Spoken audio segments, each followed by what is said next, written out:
आज 12 घंटिया बौद्ध जिला बंद खोर्धा बलांगीर रेल प्रकल्प क्षतिग्रस्त प्रजा संग्राम समिति पक्षर बंद पालन कर जिलार हरभंगा बौद्ध और कंटामाल ब्लॉक रे यार प्रभाव देखा मिली। जिलार समस्त सरकारी और बेसरकारी शिक्षानुष्ठान कार्यालय सह दुकान बजार और जानवाहन चलाचल ठप हो जाइछि।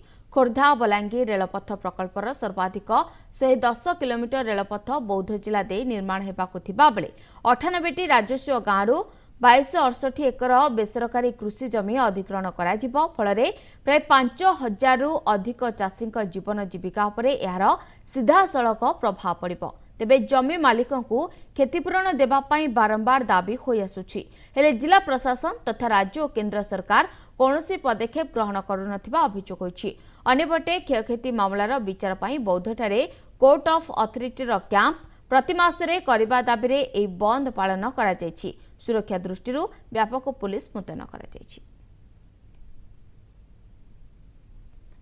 बड़ा दुखर कथा वर्तमान जो सरकार अच्छी से सरकार गोटे कुंभकर्ण निर्देश होती से मूक बधिर काल कहले अत्युक्ति हेनी कारण यहाँ आज दाबी नुह आज को 1.5 वर्ष है बारंबार दाबी कर रास्ता राजरास्तार ओह्लौचु आम आंदोलन करूँ किंतु सरकार पूरा पूरी शोई पड़ी अति शीघ्र प्रजा मानकर ए सब विषय विचार को नहीं तार समाधान करी नूतन रेलपथ केमती शीघ्र